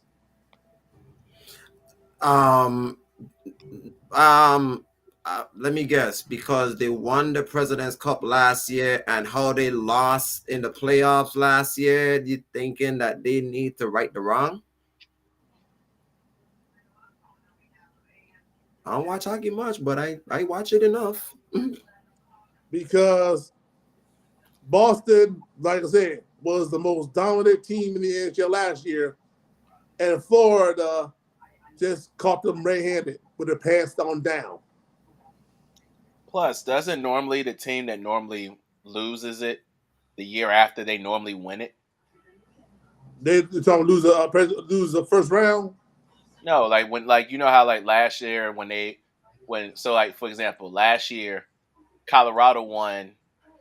What was I think it was so Colorado Boston won the won year it before last that. year.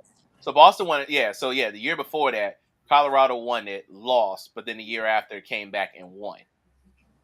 Boston's kind of in that same pressure too because they just won the Presidential Cup last year, and normally when you lose it and you go back, you're normally the favorite to win it. Right, because that's kind of correct. Because think about it. You got there now. Think about it. That core ain't gonna last too long because the core in the Boston Bruins is not gonna last long because Brad Marchand ain't got that much. Brad Marchand had not much years left in him. He's on his way out. He's the last of the type of Bruins, the Patrice Bergeron Bruins type style. So now, Boston, you want to right the wrong that's right, you're on the pressure cooker. You want New York, here's your chance. Because if you get past Florida and the Rangers gets past Carolina, and think about it, and in the NBA, if Boston and New York meet each other in the conference final, guess what? I think that'll be the first time ever that two teams face each other in the Eastern Conference Final from different league. That's about right. Like I said, my two teams, they better make it. That's all I gotta say. Them two teams there. I love my Connor McDavid, but Lord Jesus. But now the NFL off season. Let's talk a little bit about them because we haven't got a chance to talk about that. Let's talk about a little bit of the off season. Let's start off by the one thing that is still driving up my mind, and I need y'all to answer this question. Mm-hmm. We have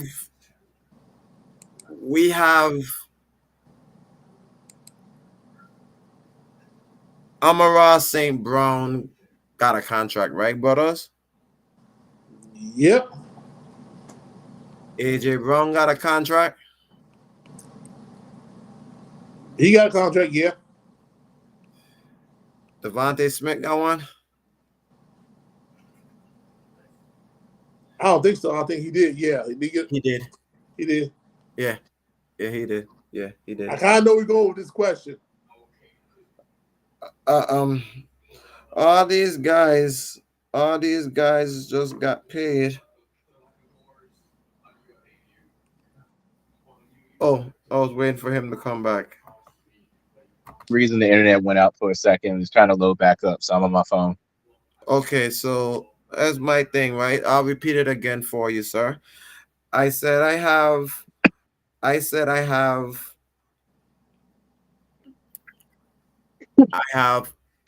Amara St. Brown got his contract. Oh, we're talking about football. Okay. Mm-hmm. Amara St. Brown got a contract. Mm-hmm. We were just talking about football. Devontae Smith, they pay him? Of course. AJ Brown, they pay him? Yep. What Dallas doing? I knew that was the question going. Jerry Jones is doing Jerry Jones things, or we talking about cowboys do cowboying things at cowboy times. Two things that Jerry Jones is doing, or CD Lamb and his camp is doing. They either waiting for either what contract Justin Jefferson getting or Jamal Chase getting, and then try to go maybe $1 million, $2 million more than what they're getting. That's what CD Lamb is doing. He's waiting. Now, keep in mind, CD Lamb do have a 5th-year option because he's picked in the first round. So I think this is his 4th year in the league or his 5th year in the league. I think this is the 5th year coming up. So they picked up his option already. So that's what everybody's doing. They see what Jamal Chase is going to get out of Cincinnati. They see what Double J going to get out of Minnesota, and Stevie Lamb, and C Lamb. On top of that, I forgot. I think Jerry Jeudy did get paid. I believe. Did Jerry Jeudy get paid? They're using that draft, guys. Yes, he did. He got paid when he went to Cleveland. So yeah. So we still waiting on three other wide receivers that came out of that class. Chase, Jefferson, Lamb. So they're going to depend on who's going to get contract first. And then they're going to ride off $1 million or $2 million more than what they bargained for. But as far as Dallas goes, Dallas actually in a heap of trouble money-wise. It doesn't make no difference because you got to think about it. You got to pay CeeDee Lamb. Out of that, you're going to franchise tag him, and it's going to cost more money. Dak Prescott in his 4-year deal contract. Are you going to pay him or are you going to take a pay cut to stay in Dallas? Then you got Michael Parsons waiting in the wings to get paid. So you won't have that much money. You have that much cash to strap if you're the Cowboys. If you're the Vikings, you actually got a lot of money to give away. It's a Wi-Fi? Because most of your players are under a rookie contract between 1 to 3 year deal or 1 to 4 year deal. So if you're the Vikings, you got Double J, his quarterback. Go ahead and give him his contract right now. By getting his good. If you're Cincinnati Bengals, you dealing with a T. Higgins situation because he wants to get paid. And you dealing with Jamal Chase because he wants to get paid. The question is, and Joe Barrow might not mind reconstruct his contract to get them paid, but at the same time, he wants his money. So if you're the Bengals, you're gonna have you gotta make a decision. Would you like to keep Chase or Higgins? Because one of them is gonna ask for like what? Maybe 31 mil? And the other one's gonna want to ask for about 22, 23. You gotta choose Cincinnati. And Cincinnati do got a little bit of good money left over. But the question is, you gonna let one walk? Because I think T. Higgins might walk. I can see it coming. That's my intake. Rob, what are the Stars doing? Being who they are, what do you expect y'all really expected anything? You really thought they were going to actually do right by now? What are you talking about? The Stars. When do they ever do anything right by now? Stars. The Stars. The Cowboys. Oh, they looking at Najee. Forget that. They don't need to look at nobody but what they have right now. And that's their problem. They want to look at everything else but what they have now. This is what they do best. Look at everything else and the shiny toys of the NFL, But then when you realize, oh, wait a minute, what about the ones that we developed? What about the ones we drafted that got us to the playoffs? That got us to everything that we needed. And then guess what? Then when you realize it, Janet Jackson made a song. But you don't know what you got till it's gone. But you're about to lose it. You don't have any more guarantee money for Dak Prescott after this year. You might got Ping, CeeDee Lamb ping. for maybe I'm sorry. You might got CeeDee Lamb for like a pickup year because he was drafted in the first round, so you might pick up his 5th-year option. But then when you pick up this 5th-year option, guess what? You're gonna have to pay him. Then you could pick up Micah's 5th-year option, but then you got to pay him too. And then if you keep this up, if you wait any longer, guess what? Don't let Diggs have another breakout year because then he's going to go back to the table too and want some more money. Oh, and don't let Bland have a good year either because if Bland has another good year, he goes back to the table. So guess what? You're about to be stuck with a lot of money to dish out with not that many people to deal with and not a lot of time. As the wife has says, and she's going to continue saying it. The only way Jerry is going to win another Super Bowl is if he's dead and gone. Roll over, Beethoven. So you keep this up, you might get your wish. It just be in the grave when it happens. Well, I don't know what Dallas is doing. And to be honest with you, I really don't care what Dallas is doing. They're not my team. They're not my headache. To be honest with you, I don't even know why we even have this discussion about the Cowboys. We're trying to give them a light that they're not even needed in. Let them stay quiet like they've been all year long. Don't let them be in the point of relevancy. Stay quiet. Stay buried. Because you know your dynasty of Dak and Zeke is about to be OVA. Over. Oh, and by the way, Rob, I cashed in. Oh, he hit? He got 38. Yay! Who got 38? Brunson. Oh, damn. I took him over. I took him for Nice. 37. I took him for 37. Nice. All right. And I took Shut Hart up. for 50. I And took so Hart for 15. 113 game. Yep. No, I took Brunson for 37, and I took Hart for 15. Well, I got Keep on talking. Now I just need the New York Knicks to win the game. Mm-hmm. That's it. Well, so another question. Another question I would ask. In the off season, everybody is talking about Kansas City with this new toy, but also everybody is talking about Atlanta, what they did at quarterback. And people still talking about it up to this very day. I don't know why.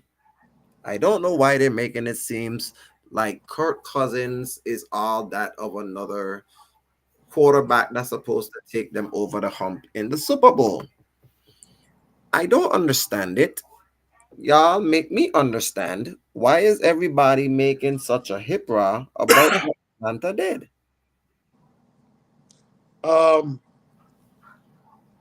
Let me start with Kansas City. Well, Kansas City, I'm not worried about them at all. I'm not worried about Kansas City at all. So you can get them out the way. They'll be all right because that means they'll still have plenty of cap space to play with. But Atlanta, at first I was kind of ticked. I was like scratching my head and saying, huh? But then I turned around and I kind of understand it. Kirk Cousins is 36 years old. You ain't got that much time left. You got a 4-year deal with the Atlanta Falcons. They have no faith in Desmond Riddle. Zero. Why do you think Kirk Cousins came to town for a reason? He ain't come to town for some milk and cookies. He came down to want to be a starter. And with them picking Michael Penix Jr., I'll scratch my head first, but then I turn around and realize you do need a contingency plan just in case anything goes wrong. Because you don't have no faith in Desmond Riddle. Desmond Riddle can't beat defense anyway. You should have just took it. Point of being is this. My concern with Michael Phoenix Jr. is his health. His injuries. So I say yes. I thought I'll say no to this pick, but I turn around and say yes. I changed my mind. And if I was Michael Phoenix Jr., it'd be the perfect time to like go ahead and just learn from Kirk Cousins and learn the playbook. But I think Desmond Riddle gonna be gone anyway.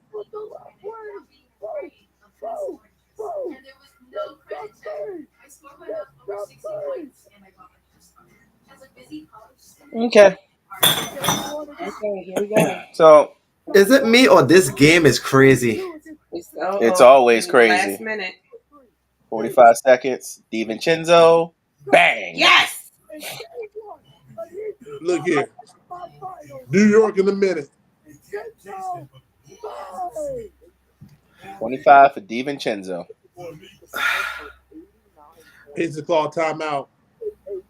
Yeah, DiVincenzo just hit a bomb. Bang. 43 minutes, 25 points, 5 of 9 from 3. And it's crazy. There was a prop bet for him to get 7 threes tonight for plus 1,500. And that happened, didn't it? No, Oh, yeah, 5 threes. Yeah, 5 threes. 9. Wow. Why does series have to be the way it is, man? Going back with it's going the distance. It's going the distance. We're going long distance. And right now, Josh Hart is the only one that got double-double for the Knicks. He's always the only one that got a double-double for the Knicks. Matter of fact, he's the only one that got double-double in the game. I know. Now, back to this whole Michael Penix thing. Y'all do realize Kirk Cousins tore his Achilles, right? Y'all do realize this happened near the end of the season. I am correct about that. Kirk Cousins did tore his Achilles near the end of the season, right? Right. 12, 13. Week 13. So, yeah. So, we asked Aaron Rodgers to come back from a torn Achilles after week 16. After he hurt it week 1.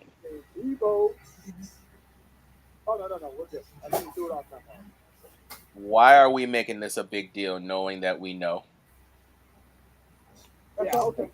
they want to make it seem like Kirk Cousins supposed to change the outcome of what Atlanta's supposed to be. But I don't understand. It's not even about that. My thing is, why are we even expecting Kirk Cousins to start week 1? They're thinking so. That's because they're thinking like they're supposed to be thinking. My issue is they're not. I don't think he's going to be ready by week 1 because we're going to find out in training camp, can he move that ankle enough so that he can actually start throwing. The throwing is not the issue. It's the ankle. We saw how Aaron Rodgers was throughout the entire season, how he looked week by week, literally. We literally saw Aaron Rodgers week by week. Went from a walking boot 2 weeks later to having this special shoe that can you walk on crutches. 2 weeks later, taking off the crutches and still having that still different kind of shoe. It's just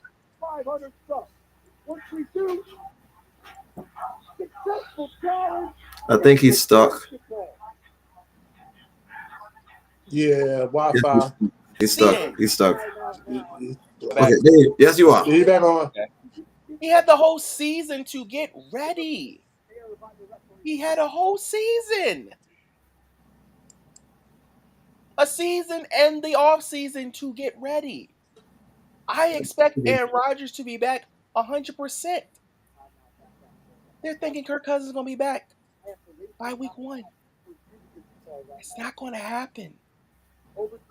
This is why they drafted Michael Penix. You're going to get him ready for at least the first few weeks.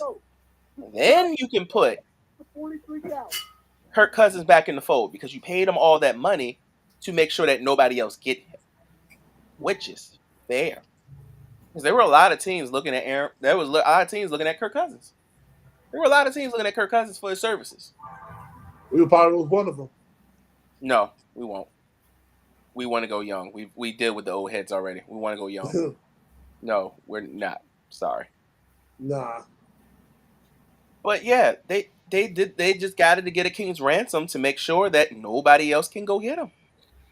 And they did it because remember, like I said about a year ago, 2 years ago, they were in this same boat, trying to figure out if they can get a star quarterback. Sean Watson was on the board, and he wanted to come to Atlanta, but Cleveland gave him something that no other team wanted to give him. Guaranteed money. That part. Not just guaranteed money, fully guaranteed money. You can look, Kirk Cousins got guaranteed money. He still has to play some of it out. Sean has 100% no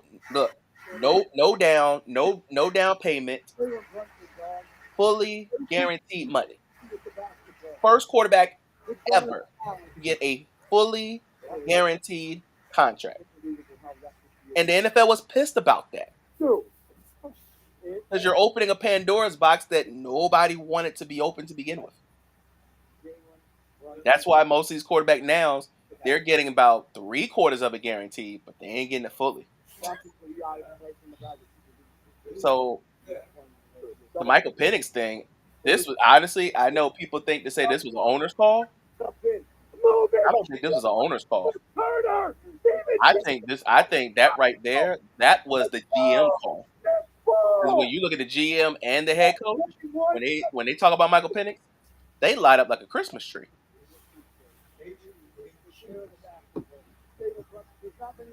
I'm not surprised. Like I said, I would not be shocked if Michael Penix start week 1. It's like a Matt Flynn, Russell Wilson issue. Bing! There it is. Because you got to remember, look at Kyle Pitts. Did you see how excited Kyle Pitts was when they found out they got Michael Penix? Yep. That man was through the roof. Because guess what he knows? I'm going to get the ball. Finally, I'm going to get the ball. Even with Kirk Cousins, he knew he was going to get a. Yeah, but it's. I know Ashley wants to be the one to do it, but I'm gonna call it a spade. It's different when one of your own is throwing you the ball. That knows who you are, that knows what we like, and gives that atmosphere that no other person can but us. So, for the culture.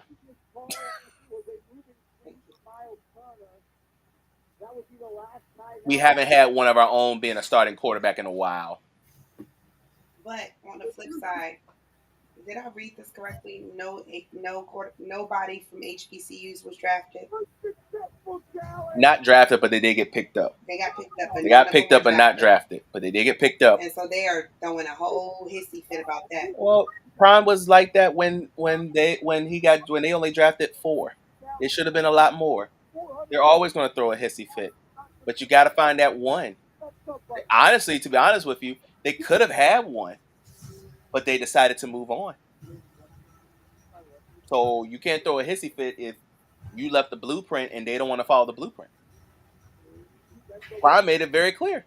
I left y'all the blueprint to make y'all successful. If y'all don't want to follow it, that's on y'all. Remember, Prime is the one that decided to bring HBCU senior bowls to primetime television. And have they been on primetime television ever since? No. So you cannot be mad at the process that he left there. He did get fouled. That they can't follow.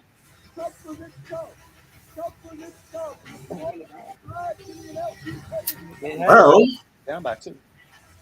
yeah, down by 2. Yeah, down by 2 and no timeouts. Well, they have to take If the he makes both free throws, it's over. Mm-hmm. This game is over. He makes both free throws.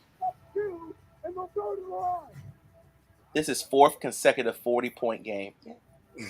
This is why we talk about Jalen Brunson. Why he's that MVP. Mm-hmm. You want to know? Here it is. 1A, 1B. Yep. That's why I can never. That's what I say. It can be interchangeable. New York, stand up. It's only round 1 though. This is gonna be a long heavyweight fight by the look of how the Told first you. game I'm went. telling y'all, this is a 7-round matchup. 7 of 7. 7 of 7. Ooh, good play. Oh, did he travel? Mm-hmm. Well, that's okay, because guess what? Game over. New York stand up. Orange and blue skies, 1 game 1. At home. As they're supposed to. I know, but just make sure you stay at home. No, they're supposed, babe. We know they're at home. They're supposed to win at home. She's just It's happy. a long time coming, okay? Girl, first of all, you're a net. You're not a Nick. I know, but Ain't no but. I know. Ain't no but. I'm just stay in Brooklyn. I am staying in Brooklyn. But Don't- orange and blue sky. Don't cross. No, don't cross the. Do not cross the bridge and try to be in a New Yorker now. You are a Brooklyn girl. Stay over there in Brooklyn with the black and gray.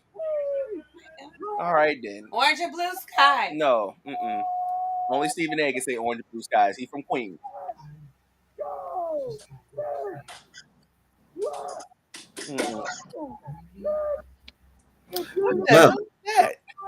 this is a guy who have a New York Knicks podcast, and he is going off for his New York Knicks winning the game.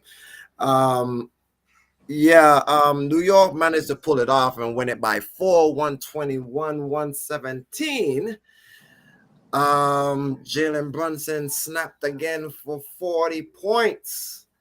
43 to be exact. Okay, well, he held his own. He did his thing.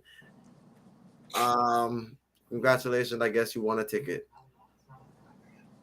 Good job. Yep. Do not start this dumb shit early. Aaron Gordon with the first bucket. Slow-mo. Well, they gotta start slow-mo. They're keeping Naz Reid on the 6 man. As he should be. I don't know. This might not be good. Who they starting? Nice. They got Kyle Anderson instead of Naz Reid. But good job, Cat. Get in there, Cat. That's what you got to do. Use your size and stay out of foul trouble. Make your hands. Oh shit! Damn. That's a big wall he just went through. Yes, Lord. But this is the problem. Slow-mo's got to go against him. Oh, good defense. Yes. Good defense. Do it. McDaniels. Yes. Good bucket. Nice bucket over Michael Porter. Okay. Apparently, our boy hit another something, but I can't read it. Who? First player to hit 40 points, 5 assists, something. Oh, in consecutive games? Mm-hmm. Oh, Brunson, of course. That's nothing new. Wow. Wow. So with that said, about to watch game 2 of this Denver series. Absolutely. Watch game 2, but we're about to proceed to watch game 2 and get out of here while we get ready to Lomo with a bucket. Kyle Anderson. I guess that's smart to keep Naz Reid at the 6 man so he could get an extra. You could keep him fresh. Oh Lord.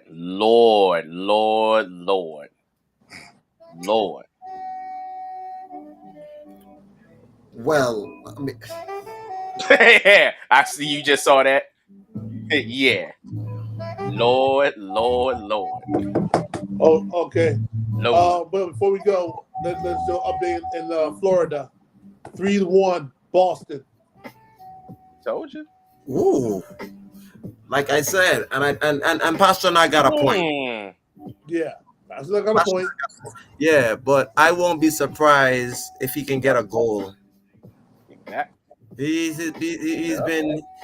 I mean, he'll get a point, but I think I like him for a goal. That'd be better. But we're about to get out of here. Oh my lord, slow mo moving fast. He can't score. I don't know even. Look, they're making themselves smaller as it goes by, and that's Ooh, cat, big cat. But we will go to hell until next week. It's got Rob, we got Lone Wolf, you got yours truly. Y'all know what to do. Take care of each other, please. Be safe. Have a blessed week. See y'all next time. It's round 2 of the playoffs. We ain't got the repercussions.